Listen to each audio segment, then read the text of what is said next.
Amados, a paz do Senhor, nós estamos aqui mais uma vez para louvar o nome do Senhor Jesus Cristo, bendizê-lo pelo aquilo que Ele é. Nós vamos fazer mais uma gravação, mas com o intuito agora de gravar nossa escola bíblica dominical. Nós sabemos que, em decorrente do vírus Covid-19, nós não podemos estar de forma presente aqui na igreja, mas de forma online, nós estamos aqui se desdobrando para compartilhar e deixar ativo as atividades da igreja, tá bom? E eu queria vos compartilhar a escola bíblica dominical para nós aprendermos mais da palavra de Deus e também de que nós viemos aqui nessas escolas bíblicas nos domingos trazendo as biografias dos heróis da fé.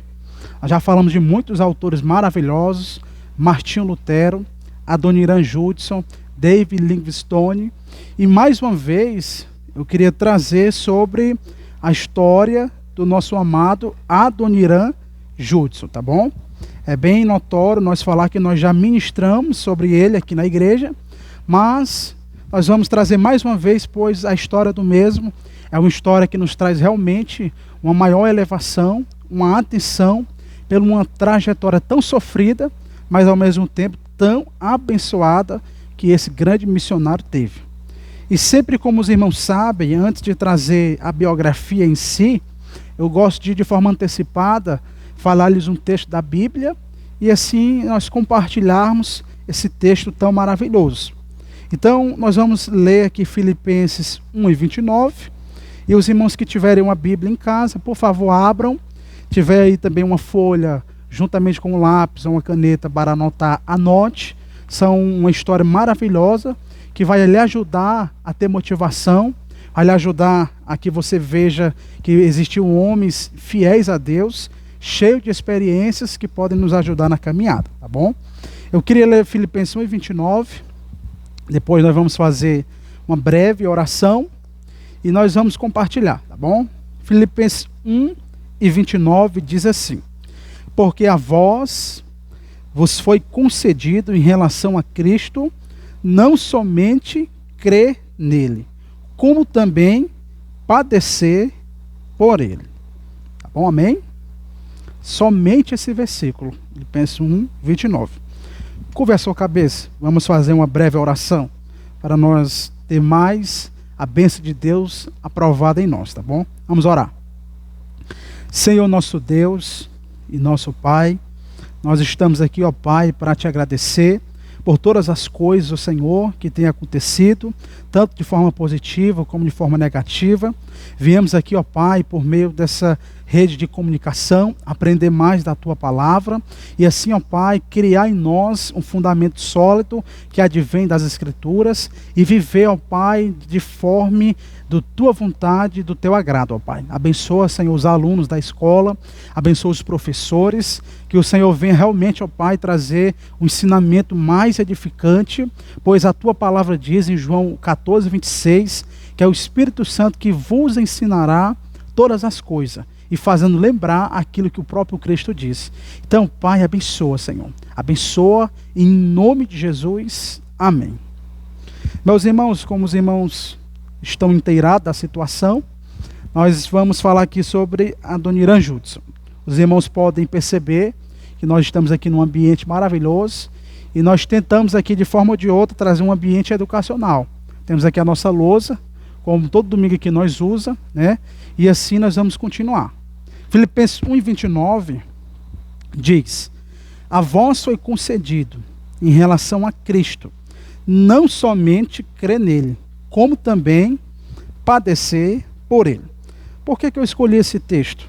Porque o texto e o autor da carta viveu uma vida como ao do nosso biógrafo Adoniran Judson, uma vida de sofrimento.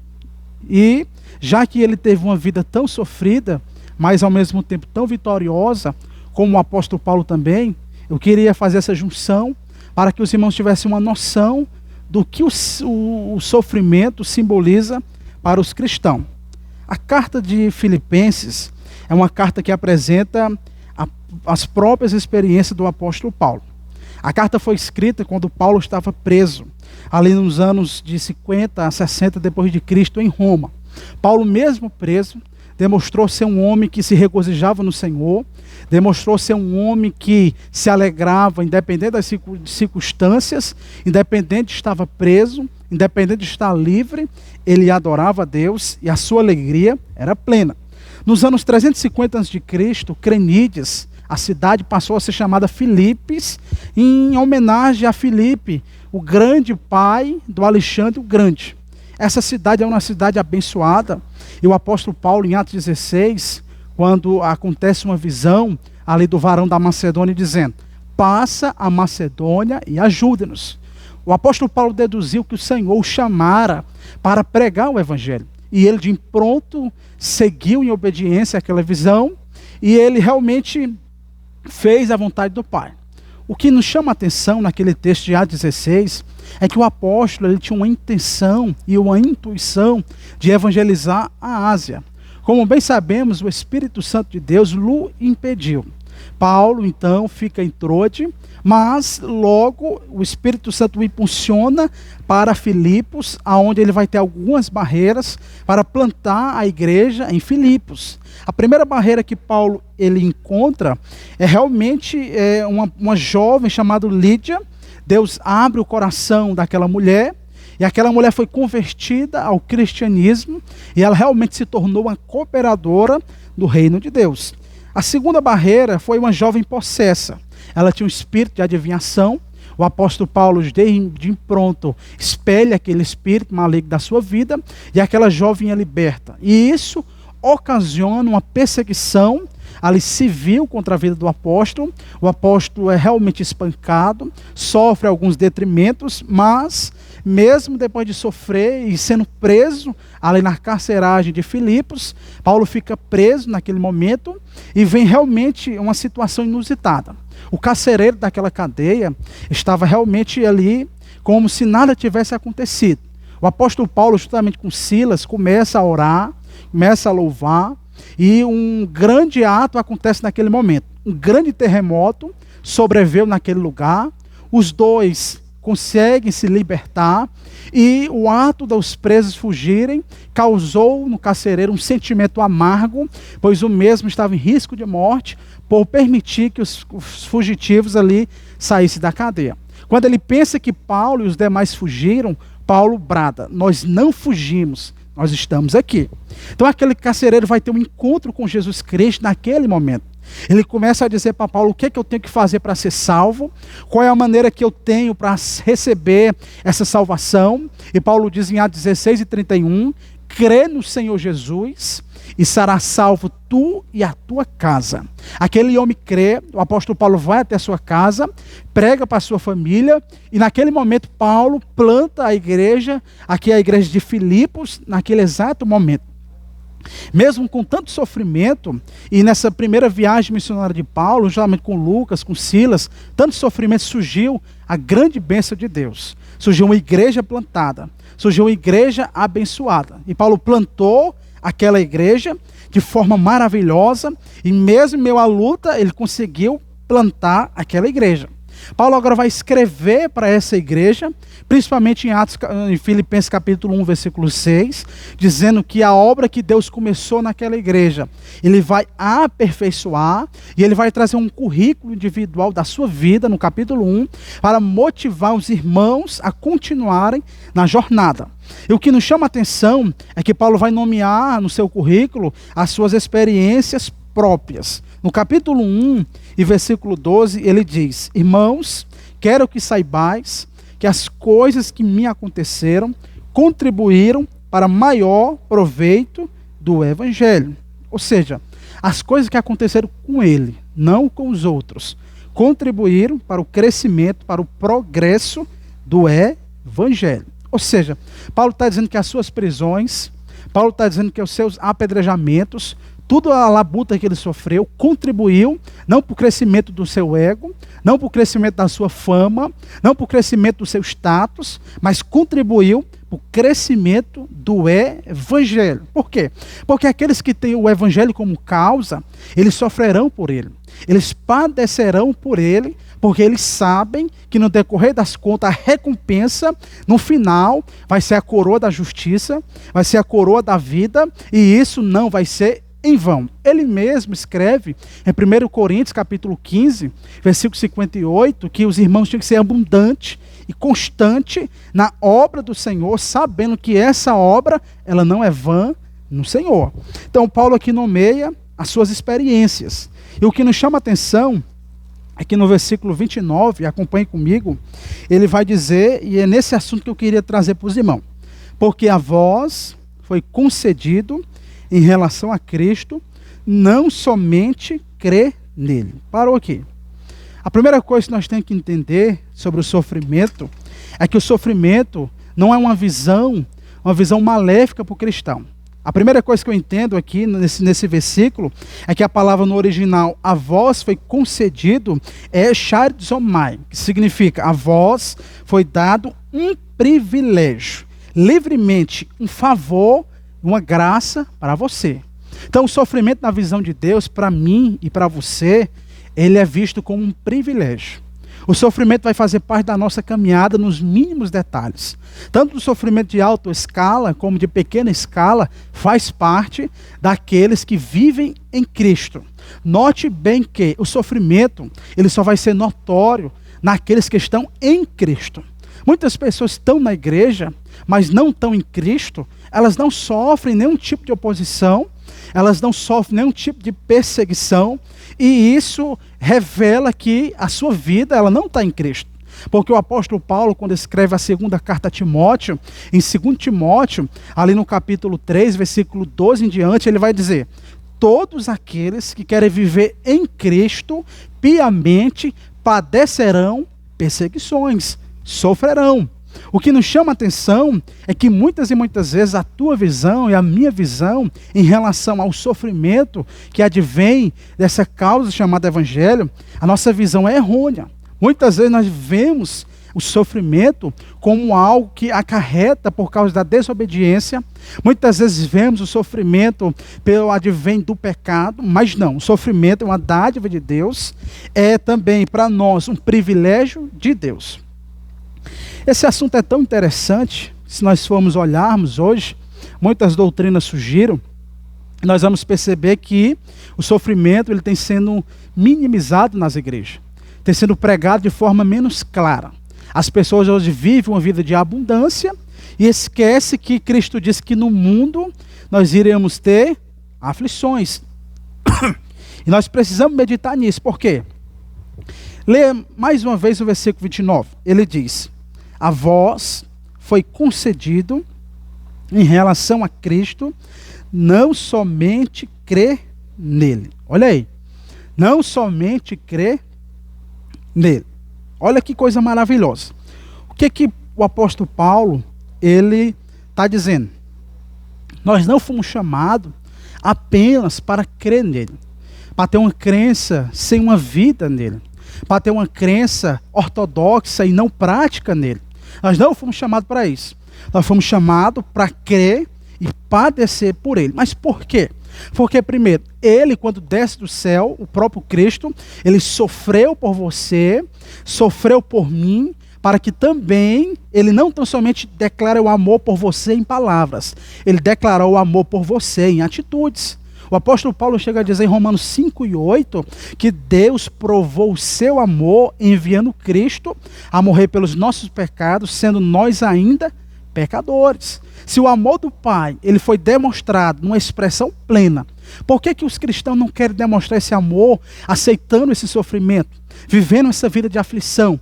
Em contrapartida, eles refutam a Deus, eles são revoltados com Deus, e eles não recebem de Deus um mal de Deus. Não, nós não podemos ser como a mulher de Jó, que viu ali o sofrimento da vida de Jó e disse: o teu Deus amaldiçoa ele, o teu Deus não presta, o teu Deus é mau. E Jó responde: não, tu só quer receber o bem dele, tu não quer receber o mal dele de jeito nenhum.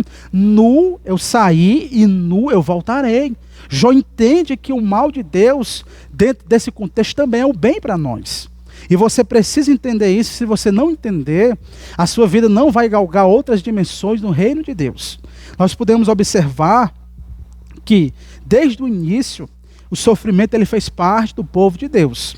Agora, existe um tipo de sofrimento que o apóstolo Pedro, na primeira carta, no capítulo 4, versículo 13, ele exclui da sua vida. Ele diz: alegrai-vos por serem coparticipantes do sofrimento de Cristo. Aí ele abre um parênteses e diz: não sofra como um malfeitor, não sofra pelo pecado, porque isso não tem nenhuma glória, não tem nenhuma honra. Ou seja, muito sofrimento seu, se você analisar, ocorreu porque a sua desobediência foi real, porque você escolheu coisas negativas e por causa da sua escolha englobou na sua vida esse sofrimento. E Paulo está dizendo: não sofra como um malfeitor, antes sofra como um cristão, porque nisto não há vergonha, nisto não é algo de desonra, pelo contrário, para nós é um privilégio. Eu tenho que sofrer por Cristo, porque Cristo sofreu por mim. A segunda coisa que nós podemos observar aqui no versículo 29 de Filipenses 1 é que o padecer aqui que ele coloca confirma o nosso crer. Ou seja, ele diz não somente crer nele, como também padecer por ele. O padecer, invertendo essa situação, vai confirmar a minha crença. Quando eu padeço, quando eu sofro e fico firme nessa situação, confirmo aquilo que eu digo. Porque palavras soam bonito, mas atitudes são muito mais belas diante do Senhor. O que ele está dizendo? Tem muita gente que diante das coisas boas tem uma fé muito grande. Diante das coisas maravilhosas, eles têm uma confiança muito elevada. Mas diante do sofrimento, diante do padecer, essa fé que outrora era alta parece baixa. Essa confiabilidade que parecia tão intensa já não é mais. Ou seja, quando você padece, você confirma que a sua fé é uma fé de fingimento, você confirma que a sua fé é uma fé superficial, não é uma fé legítima, não é uma fé sólida. Por quê? Porque na hora de padecer, você não demonstrou aquilo que demonstrava. Você precisa entender isso. O padecer vai confirmar o crer. Por quê? Porque o sofrimento torna-se a prova da nossa real posição. O sofrimento, ele traz a revelação da nossa real posição. Muitas e muitas vezes você afirma que está numa posição de fiel, numa posição de um bom caráter, de um cristão que é adorador em espírito e em verdade, mas quando vem o sofrimento, a posição que você diz que tem, na verdade você não tem, e você vai ver diante do espelho, na hora da luta, que aquilo que você diz que é, na verdade você não é. Então você precisa entender, quando vier o sofrimento vai revelar a sua real posição. Aí você vai perceber se você está em Cristo ou se você está em crise, ou se você está em luta, ou se você está numa fé dúbia, num dois pensamentos: eu não posso viver assim. A terceira coisa que nós podemos extrair do versículo 29 de Filipenses 1 é que o sofrimento não é apenas uma consequência advinda da minha obediência, mas o sofrimento também, em outras palavras, é uma estratégia de Deus. Escute bem, no capítulo 1, eu queria que você acompanhasse comigo, no versículo 13, escute bem o que o Paulo diz: de maneira que as minhas prisões em Cristo foram manifestas por toda a guarda pretoriana e por todos os demais lugares. 14. E muitos dos irmãos no Senhor, tomando ânimo com as minhas prisões, ousam falar a palavra mais confiadamente, sem temor. O sofrimento, ele não é somente algo que advém da minha obediência, mas é uma estratégia de Deus. Ou seja, toda vez que você padece e você suporta ali aquele sofrimento, e com a visão correta você entende que aquilo faz parte da sua vida, aquele sofrimento que você está passando é uma estratégia de Deus, tanto para lhe edificar, como também para salvar os demais. O apóstolo Paulo está dizendo que a prisão dele gerou no outros terceiros irmãos, gerou neles ânimo, para que eles de forma confiável pregassem ainda mais a palavra. Ou seja, o sofrimento dele foi benéfico coletivamente. Assim será na sua vida. O sofrimento que você passa não vai abençoar somente a você. Muitos irmãos, muitas vidas vão ser alcançadas pelo sofrimento que você está vivendo, pela luta que você está realmente dentro dela. O sofrimento vai abençoar os terceiros. Então você precisa entender isso. quando você estiver numa luta, quando você estiver numa situação constrangedora, aquele momento vai beneficiar você e terceiros. Já que vai beneficiar outros, eu preciso realmente ficar firme naquele, suportar aquele momento, porque senão eu vou realmente trazer coisas negativas.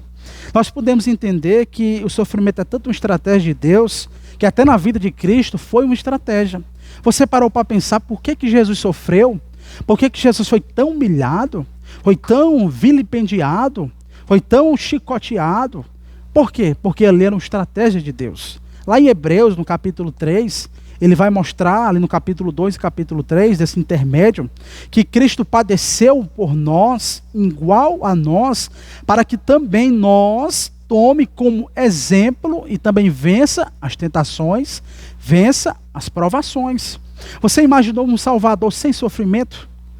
Qual exemplo ele nos daria? Qual benefício ele nos traria na vida cotidiana? Nenhum.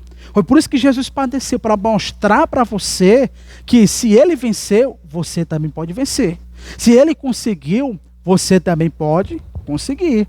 A quarta coisa que nós trazemos aqui para os irmãos sobre o sofrimento, também no versículo 29, nesse contexto da carta, é que quem sofre é digno de honra.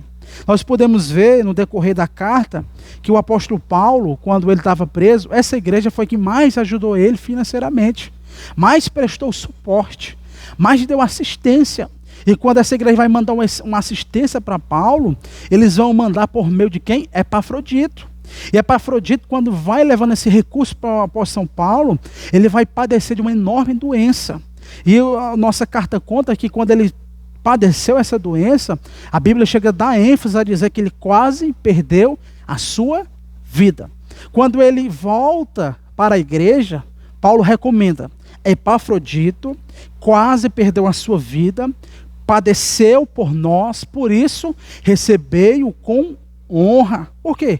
Porque quem sofre merece honra, é digno de honra. O próprio Cristo sofreu ali, tanto na tentação em Mateus 4, como a perseguição religiosa, como as pedradas, como todo tipo de maléfico, ele sofreu, mas no final ele teve honra. O Pai o deu poder e autoridade. O Pai elevou o seu nome sobre todos os nomes, e a todo joelho vai se dobrar um dia diante dele, toda língua vai confessar o nome dele, porque o Pai o honrou. Se você está sofrendo, Deus vai lhe dar honra para você. A Bíblia diz na profecia que para cada dia de vergonha, há dupla honra preparada para você. Não esqueça disso. Quem sofre, principalmente pela causa chamada Evangelho, ele vai ter honra. O problema é que muitas pessoas são dadas ao sofrimento, mas não sofrem pela causa digna. Eles preferem sofrer pelos bens materiais. Preferem sofrer num relacionamento que não edifica.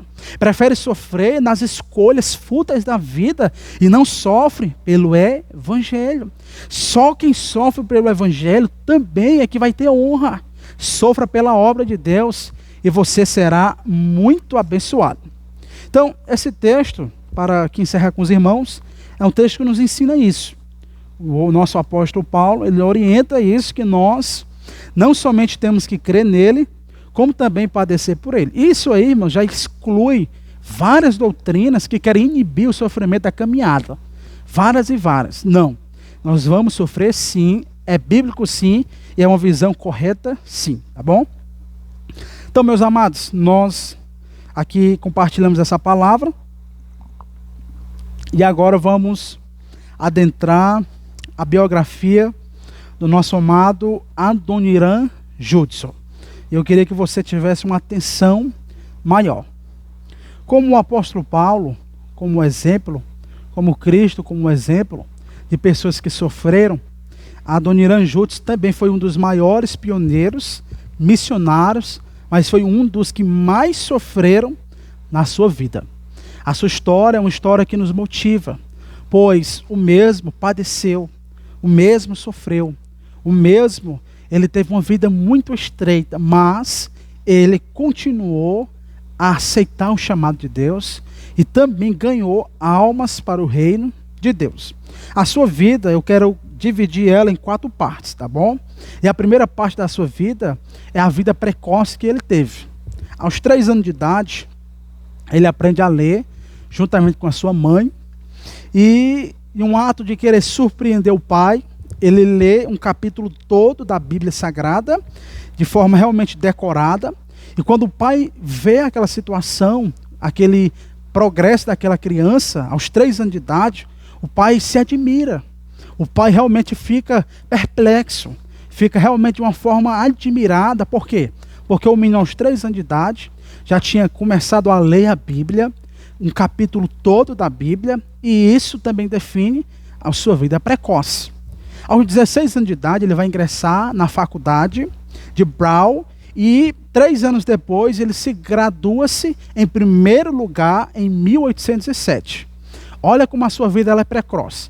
Aos 16 anos ele adentra a faculdade de Brown, e ele ali se destaca pela sua dedicação, pelo seu esforço, e ele começa aqui a se esforçar e tira o primeiro lugar na graduação aqui em 1807. Então ele era um menino que ao começo ele tinha uma vida realmente surpreendente, uma vida exemplar de dedicação, e de forma precoce ele começa a sua jornada. Esse tempo que ele nasceu, até os 16 anos de idade, surgiu na França o chamado ateísmo. Esse ensinamento que nega a existência de Deus avassalou a França e trouxe uma descrença em tudo aquilo que o cristianismo crê. Foi nesse momento dessa descrença que criaram na França é que Adoniran Judson ele começa a se apostatar da fé quando entra ali na faculdade. Quando ele começa a se desviar, principalmente pela influência do seu amigo de faculdade chamado Jacob. Ele começa a se apostatar da fé, descrendo daquilo que os seus pais o ensinaram, descrendo da doutrina do cristianismo de Cristo, e ele começa a apostatar, começa a se afastar, começa a ficar longínquo da fé cristã. E em 9 de agosto de 1808, ele sai de casa, de forma rebelde, e vai morar com seu tio Efraim. Quando ele vai morar com seu tio Efraim, ele fica admirado, pois ele encontra um jovem pregador, e aquele jovem, mesmo sendo jovem, ele era tão convicto naquilo que ele cria, que Adoniran Judson, quando olha, ele se surpreende, ele fica perplexo, ele fica estupefato. Por quê? Porque aquele jovem, ele não cedia às pressões. Aquele jovem era um jovem que tinha uma fé inabalável. E isso chamou a atenção, porque até ele mesmo tinha se apostatado, não tinha tido essa mesma convicção. E o que nós podemos chamar a atenção é que no dia seguinte, quando ele vê esse jovem, ele viaja a cavalo e ele vai agora se hospedar numa hospedaria. Quando ele chega nessa hospedaria, Adoniran Judson, aqui com seus 16 anos de idade, ele vai agora dormir, e ao lado do seu quarto tem outro jovem que não deixam ele dormir. Por quê? Porque o jovem estava doente, o jovem estava sofrendo dor, e aqueles gritos tão terríveis não deixavam ele dormir. No dia seguinte, ele vai reclamar com o dono da hospedaria. Quando ele chega diante do dono da hospedaria, o dono da hospedaria traz a ele uma grande notícia terrível, dizendo que o mesmo vizinho dele tinha morrido. E quando ele pergunta quem era o vizinho e pede para vê-lo, ele vai descobrir que o seu vizinho era o seu amigo Jacob, que o tinha influenciado a se apostatar da fé, que o tinha influenciado a ele a ficar longe da fé, e ele realmente ficou perplexo. Por quê? Porque aquele jovem era um deísta. Aquele jovem não cria em Deus, não cria na mesma fé de Adoniran Judson.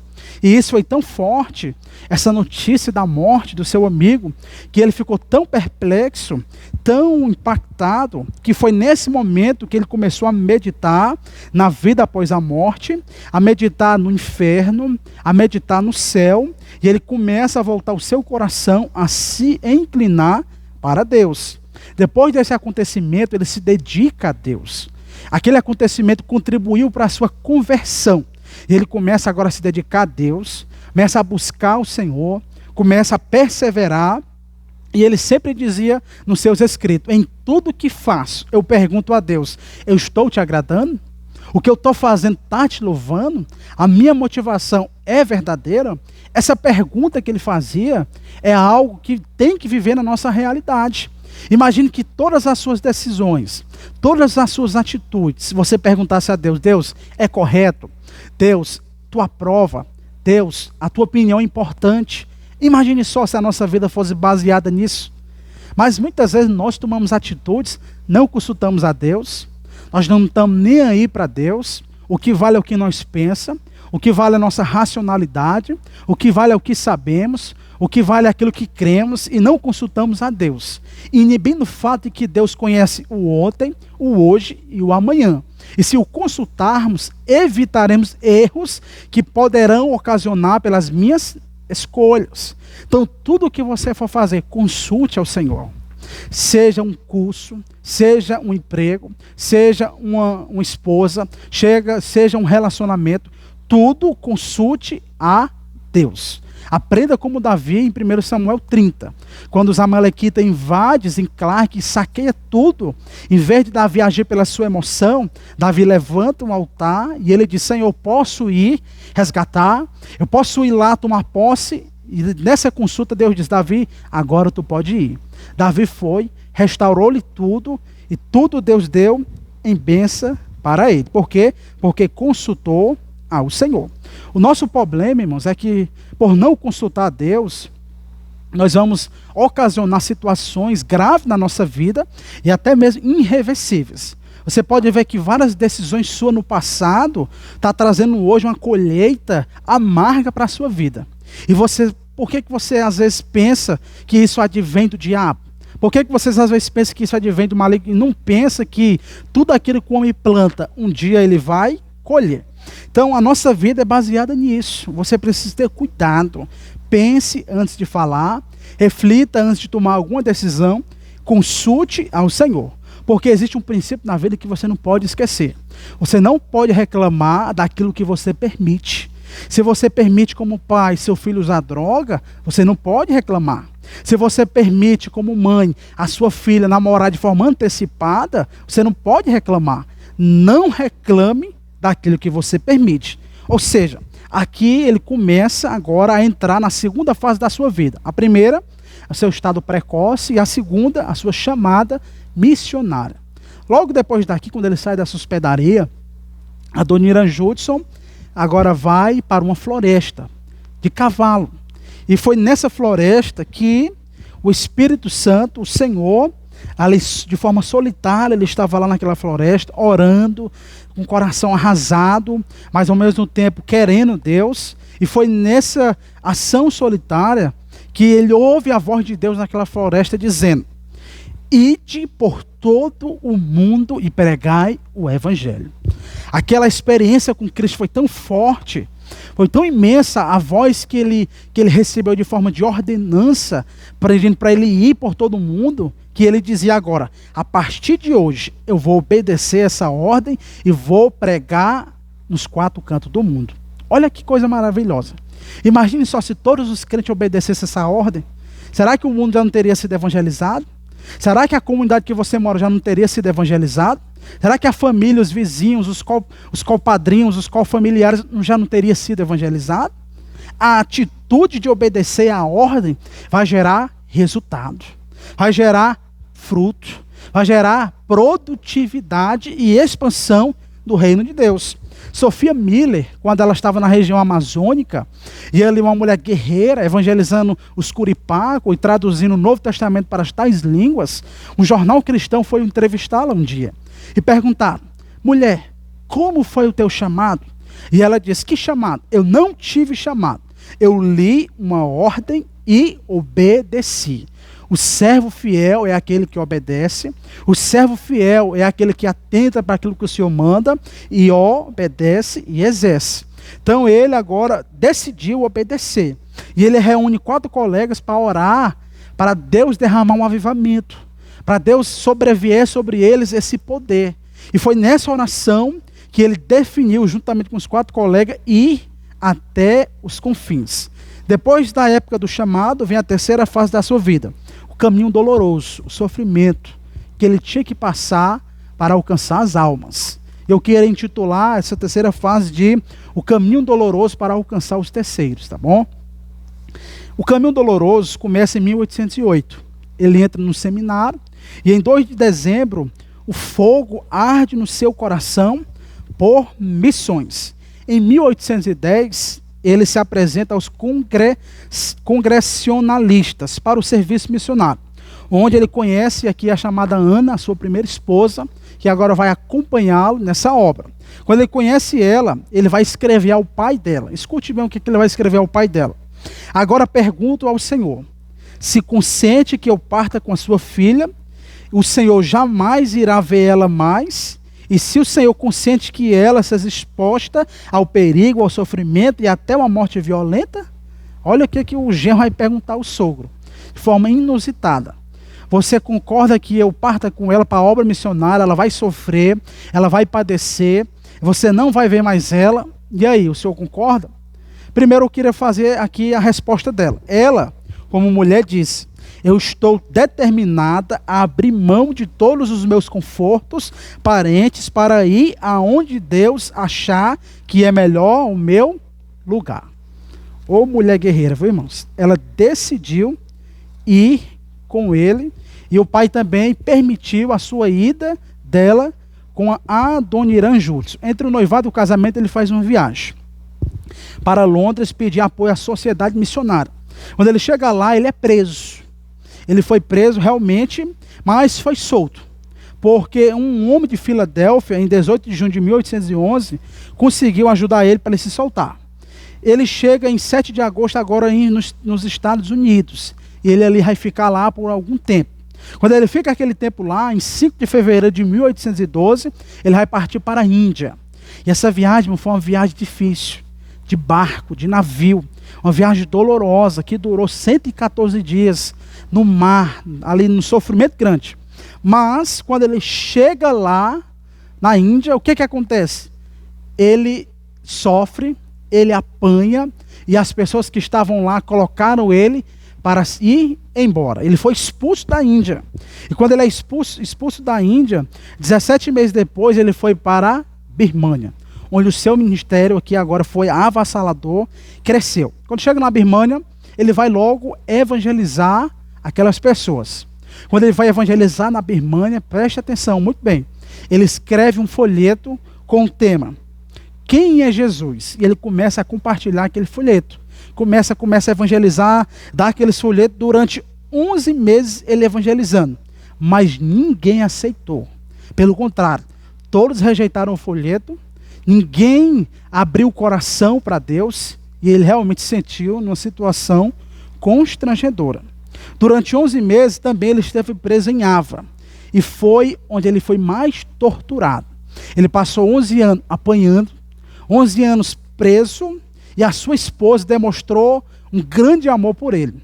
Porque quando ele estava preso, ele dormia no chão. E ele realmente ficava numa situação terrível. Mas a sua esposa teve uma ideia. Eu vou agora fazer aqui para ele algo para ele dormir. Vou fazer para ele realmente algo para ele se sentir confortável. Vou fazer um travesseiro e dentro do travesseiro vou colocar uma Bíblia. Então aquela mulher levou um travesseiro com uma Bíblia para ele. E foi onde ele mais ficou feliz dentro daquela cadeia, porque ele começou a ler a Bíblia. Ele começou realmente a estudar. Mas o que foi que aconteceu? O soldado descobriu. E logo tirou o travesseiro com uma Bíblia dentro.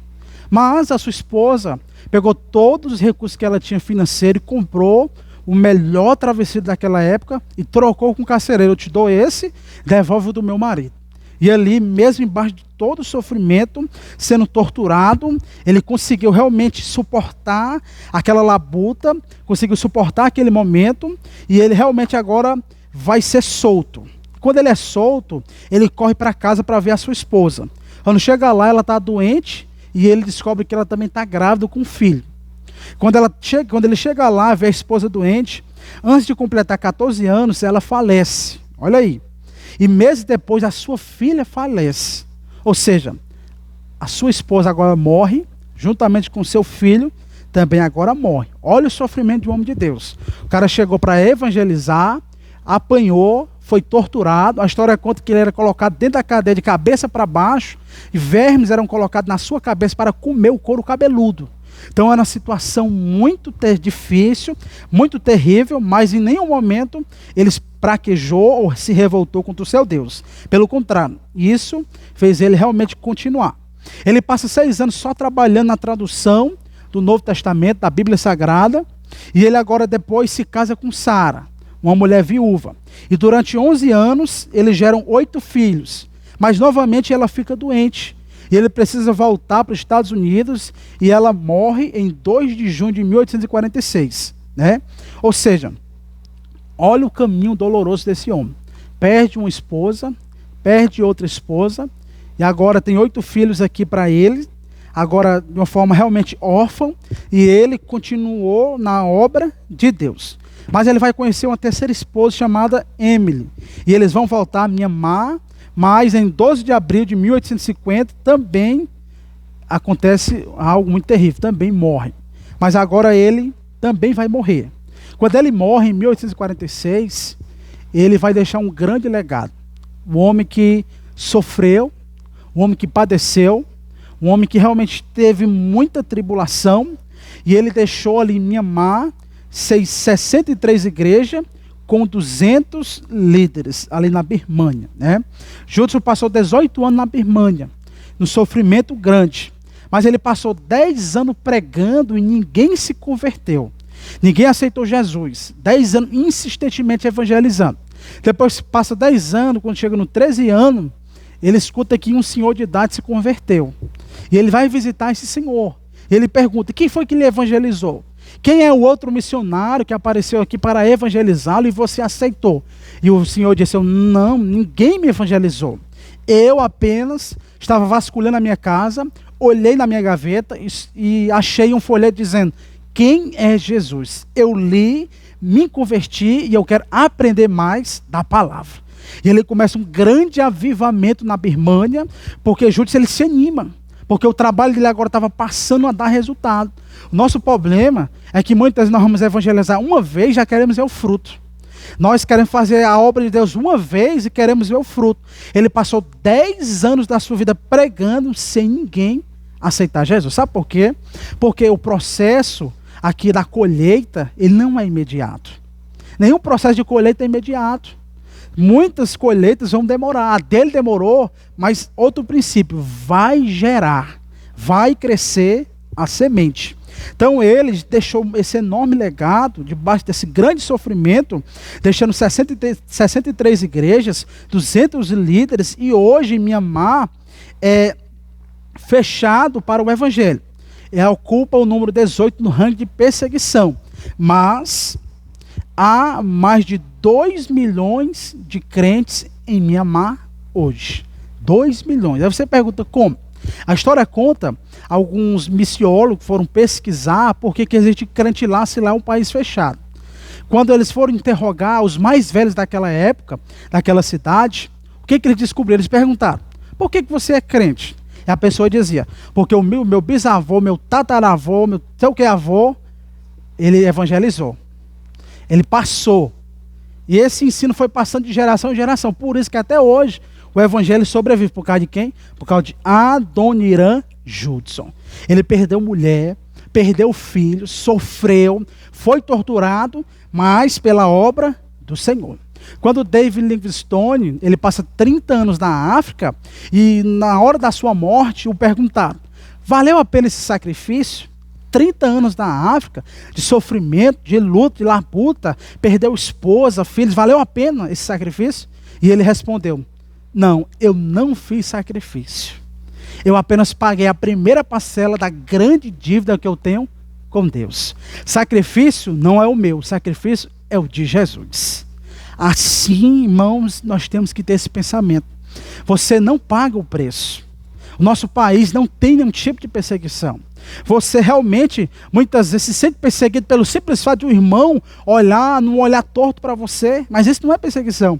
Perseguição é quando você sai com a Bíblia na mão para pregar esse evangelho e as pessoas se revoltam contra você, o mundo odeia você, aí sim pode ser considerado uma perseguição. Mas ele deixou esse grande legado, e por causa dele, hoje Mianmar é um lugar que tem crente, é É um lugar que tem realmente a pessoas abençoadas. Para encerrar, eu queria encerrar numa história maravilhosa. Existia um pastor que ele tinha um grande desejo de evangelizar o Alasca, o Nepal. Mas ele não tinha condições. E ele orou a Deus, pedindo a Deus um homem corajoso para ir. Quando ele ora, Deus responde àquela oração, enviando até ele um jovem pequeno, sem muita experiência, sem muito conhecimento. Mas o jovem disse, o pastor pergunta a ele, você quer ir para o Nepal, para o Alasca? E ele responde, eu quero. E eles vão orar a Deus, Deus confirma aquele negócio. E o pastor trouxe umas observações para ele, dizendo, tu vai para lá, mas eu não tenho dinheiro para te enviar, não tenho dinheiro para te manter, não tenho nada para te dar. E ainda é uma ida sem volta. Você aceita? E aquele jovenzinho disse, me dá apenas um par de chinelas, que amanhã eu partirei. Aquele pastor ficou tão impactado com a atitude daquele jovem, e quando no outro dia o pastor ia até a sua casa para enviá-lo, a história conta que quando ele chega lá, bate na casa, pergunta à mãe, cadê o jovem? A mãe diz, não, ele calçou a chinela que ele ganhou, de manhãzinha cedo partiu, dizendo que ia ganhar o Nepal, o Alasca, para Cristo.